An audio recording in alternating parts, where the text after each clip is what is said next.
Hey there, it's Kele. I'm recording this intro with a full heart because I have some massive news. Thanks to you and this incredible community, Communicate to Lead hit 10,000 downloads last month. This isn't just a number. That is 10,000 times women leaders like us have chosen to do the work, refine our skills, and lead with greater impact.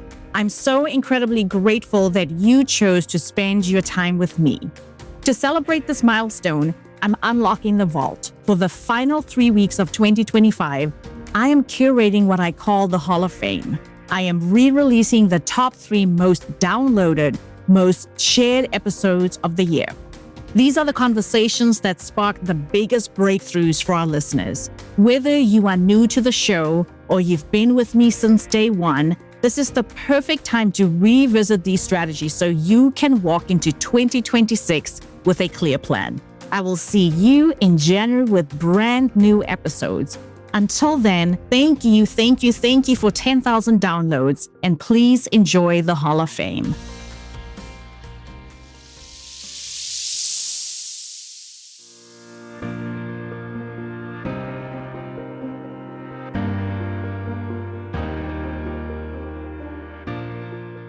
Welcome to Communicate to Lead, the podcast that empowers leaders and aspiring leaders to communicate with clarity and impact. I'm Kele Belton, CEO and successful entrepreneur, and your host for today. I'm here to equip you with all the essential tools and strategies to master effective communication and lead your team to success. As the founder and CEO of The Tailored Approach, my goal is to empower you to be the best leader you can be. So sit back, relax, and join me in today's episode as we dive into the art of communicating like a true leader.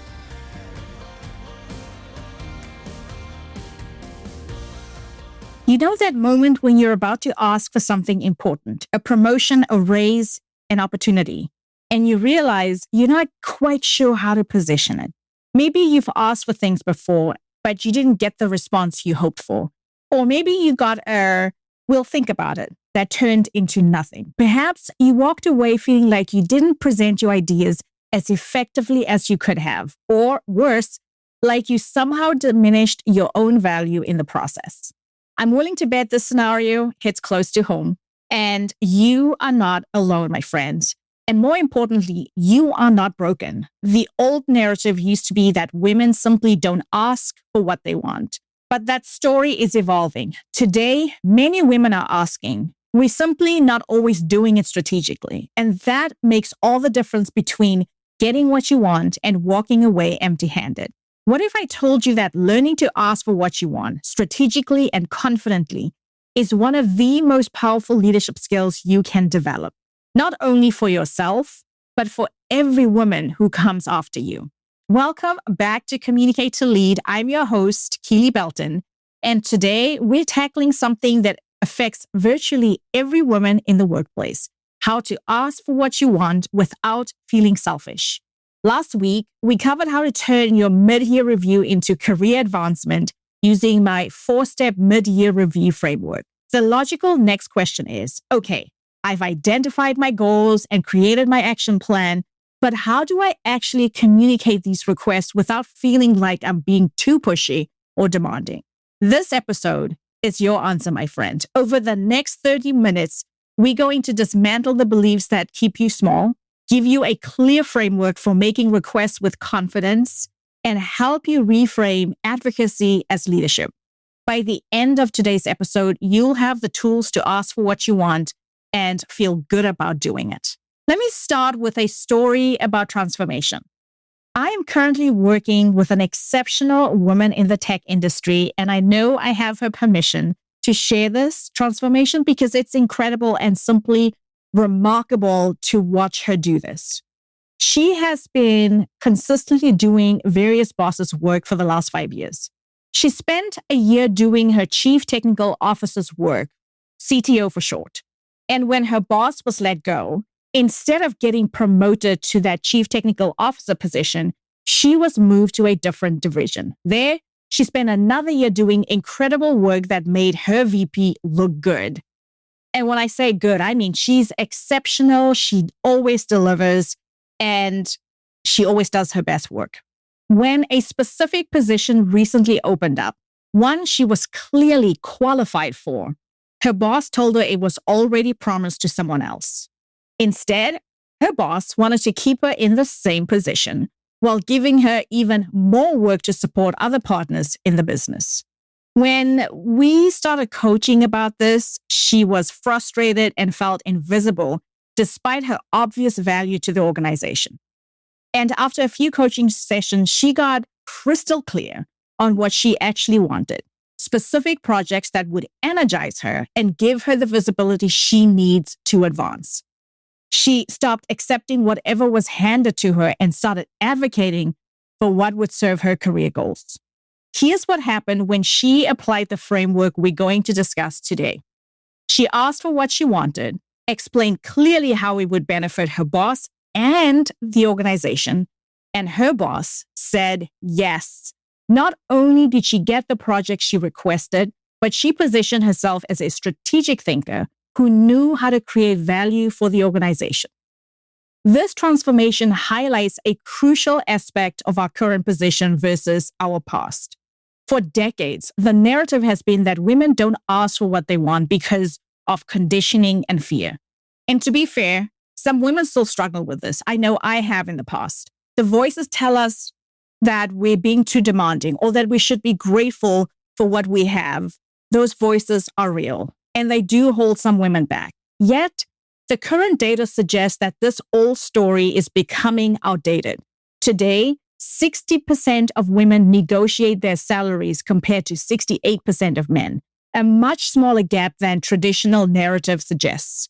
The issue has evolved. More and more women are asking, but many of us haven't learned to ask strategically. So the problem isn't that women don't deserve advancement or recognition. The problem isn't even that we're not speaking up. The problem is that we haven't been taught how to advocate for ourselves in a way that positions us for success. Women still earn approximately 83 to 85 cents for every dollar earned by men, according to the latest Bureau of Labor Statistic data, despite the fact that we negotiate at nearly the same rates as men. This tells us something important. It's not about having the courage to ask anymore. It's about knowing how to ask strategically, how to frame our requests in terms of organizational value, and how to navigate these conversations like the leaders we already are. Here's what I want you to understand. Asking for what you want isn't selfish. It's strategic. It's how you communicate your value, clarify expectations, and create opportunities for growth. When you advocate for yourself effectively, you're not only advancing your own career, you are modeling leadership behavior and paving the way for other women to do the same. The real question isn't whether you should ask for what you want. The question is how to do it in a way that feels authentic, confident, and aligned with your values. Before we dive into the how, let's talk about where we are versus where we've been. The traditional narratives around women and self-advocacy has focused heavily on conditioning and fear. The idea that we've been taught to be accommodating and selfless, which stops us from speaking up for ourselves. And yes, there is certainly truth to that story. Many of us did learn that good goals don't make demands. We were praised for putting others' needs before our own. These aren't inherently negative qualities. They are actually valuable leadership traits. But for some women, these messages created internal barriers to advocacy. However, the workplace reality has shifted. Today's data shows that women are speaking up more than ever before. We are asking for promotions, negotiating salaries, pursuing opportunities at rates much closer to men than the old narratives suggest. But here's what I'm seeing in my coaching practice. The women who succeed aren't necessarily the ones who ask the most. They are the ones who ask the most strategically. They understand that how you frame a request is often more important than the request itself. They know that linking their ask to organizational value gets better results than listing personal qualifications. They have learned to navigate these conversations like business discussions rather than personal pleas. The shift we need to make isn't from silence to speaking up. Many of us have already made that transition. The shift we need to make is from asking to asking strategically, from making requests to making compelling business cases, from hoping our work speaks for itself to actively translating our value into language that drives decisions. This isn't about changing who you are. It's about communicating who you are more effectively. Now that we've addressed the mindset, let's talk about the method. I want to share with you a framework we use in my signature group coaching program, Ignite Your Leadership Power Incubator, called the Clear Communication Framework. This framework ensures that your requests are strategic, specific, and positioned for success. The C in clear stands for clarify the context and what you need. Before you make any requests, provide the context that helps the other person understand why this conversation matters. Then clarify exactly what you are asking for. This isn't about justifying your worth. It's about framing the request within the bigger picture and being specific about your ask. For example, instead of saying, I think I deserve a raise, you could say something like, I'd like to discuss my compensation in light of the expanded responsibilities I've taken on and the results I've delivered this quarter. Specifically, I'm requesting a salary adjustment to reflect my current contributions and market value. That's the C. L in clear stands for link to mutual benefit. This is where you connect your request to the value it creates for the organization, not what it means for you personally. Be specific about your contributions and their impact. Use metrics, examples, and concrete outcomes whenever possible. This isn't bragging, it's documentation. You are helping the other person, your boss, understand the return on investment. For example, this adjustment would ensure I can continue dedicating my full focus to the strategic initiatives that have already generated 15% increase in team productivity. That's how you could say something instead of being vague about it. Link it very clearly to a mutual benefit. The E in clear stands for express with confidence. Make your request direct and clear. Avoid hedging words like maybe, possibly, if you think it's appropriate. So instead of saying, I was wondering if there might be a possibility for me to get involved in the new product launch, try this instead. I want to lead the marketing strategy for the new product launch. Confident requests get confident responses. Keep it clear, keep it direct, and keep it concise. A stands for affirm your commitment. This is where you demonstrate that you are serious about following through and contributing to the success of whatever you are requesting. Show that you have thought through the implications and are ready to deliver. You might say something like, I'm committed to exceeding the goals we set and will provide monthly progress updates to ensure we stay aligned on outcomes.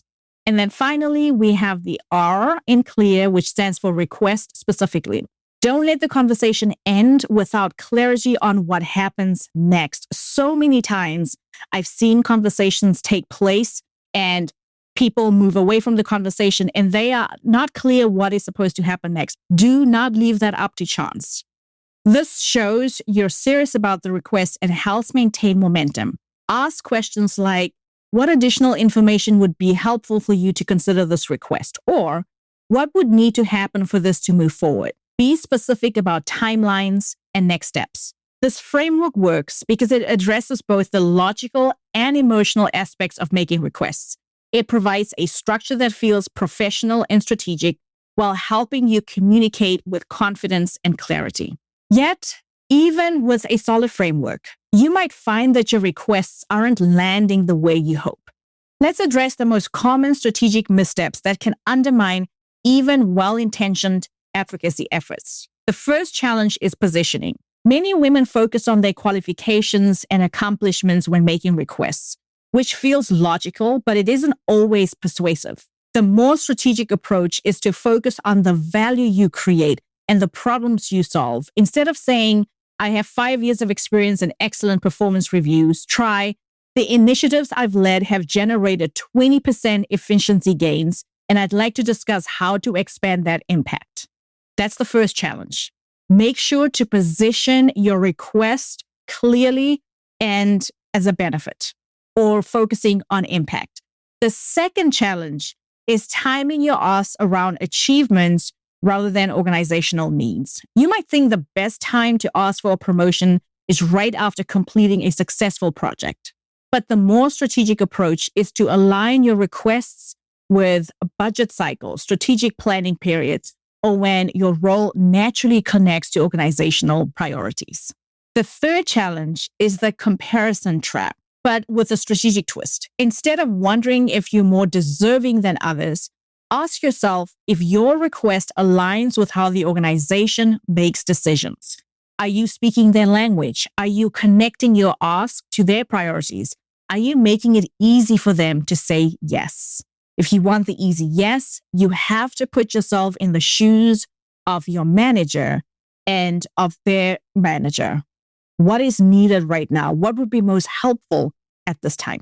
The fourth challenge is perfectionism. Oh, my favorite, because this is one I always struggle with. We wait until we have an airtight case before making any requests. But the most strategic advocates understand that timing often matters more than perfection. They make requests when they can demonstrate clear value, even if they haven't checked every possible box. Here's what I want you to remember. Being strategic doesn't mean being calculating or manipulative. It means understanding how decisions get made and positioning your requests accordingly. It means thinking like a leader who understands organizational dynamics, not like someone asking for a favor. Knowing what to say is only half the equation. Knowing when and how to say it is equally important. Strategic timing can be the difference between a request that's well received and one that falls flat. First, let's talk about timing within your organizational cycle. If you're asking for a promotion or raise, understand your company's budget and planning cycles. Don't wait until the week before budget decisions are finalized to bring up your compensation. Similarly, if you are requesting new opportunities or responsibilities, align your ask with project planning cycles and strategic initiatives. Pay attention to your manager's schedule and stress levels. Avoid making important requests when your manager is dealing with a crisis, preparing for a major presentation, or juggling competing priorities. Instead, look for moments when they have the bandwidth to give your request the attention it deserves. Consider your own performance cycle as well. The best time to make requests is when your contributions are visible and your value is clear. This might be after completing a successful project, exceeding quarterly targets, or receiving positive feedback from clients or colleagues. The setting for your conversation matters too. Choose a private space where you can have an uninterrupted conversation. This shows respect for the importance of the discussion and allows for open dialogue. If you work remotely, suggest a video call rather than handling this over email or chat. And finally, think about the format of your request as well. While the conversation should happen in person or via video call, consider following up with a written summary that outlines what you discussed and any agreed upon next steps. This creates documentation and helps ensure everyone is aligned on the outcomes. Remember, timing isn't about finding the perfect moment. It's about being strategic and thoughtful about when and how you initiate these conversations. Now, let's put it out there. Not every request will be met with immediate acceptance, and that's okay. Knowing how to handle pushback and engage in productive negotiation is a crucial skill for any leader. The key is to view pushback not as a rejection, but as information that can help you refine your approach. When someone says no to your request, your first step is to understand why. Don't accept it as is. Ask open-ended questions like, can you help me understand what factors influence this decision? Or what would need to change for this to be possible in the future? This shows maturity and strategic thinking while gathering information you can use to adjust your approach. Sometimes the no isn't about you at all, and that's the tough one. Sometimes it's about the timing, budget constraints, organizational priorities, or factors you were not aware of. By understanding the real reasons behind the response, you can determine whether this is a temporary obstacle or a permanent barrier. If the pushback is about concerns related to your readiness or qualifications, view this as valuable feedback. Ask for specific examples and clear criteria for what you would need to change for the request to be considered. Then create a plan to address those areas and set a timeline for revisiting this conversation. And make sure to stick to that timeline as much as you possibly can. Remember that negotiation is often part of the process. If your initial request isn't possible, explore alternatives. If you ask for a promotion and it's not available, could you take on additional responsibilities that would position you for the next opportunity? If a salary increase isn't in the budget, could you negotiate for additional benefits, professional development opportunities, or a commitment to revisit compensation at a specific future date? Throughout any negotiation, maintain your professionalism and focus on problem solving rather than arguing. Approach the conversation as a collaborative effort to find solutions that work for everyone. You want it to be a win-win opportunity instead of a win-lose opportunity. Like any skill, strategic advocacy improves with intentional practice. That means the more you do it, the better you will get at it. The goal isn't to ask for more things. It's to get better at how you ask for things that matter to your career growth. Start by analyzing your past requests. Which ones were successful and why? Which ones didn't get the response you hoped for? Look for patterns in how you position your asks, the timing you chose, and the language you used. This analysis will help you identify what strategic adjustments might improve your success rate in the future. Practice the clear framework in lower stakes situations at first. Use it when requesting resources for a project, asking for agenda time in meetings, or clarifying role expectations. Pay attention to how the structured approach changes both your confidence in making the request and the response you receive.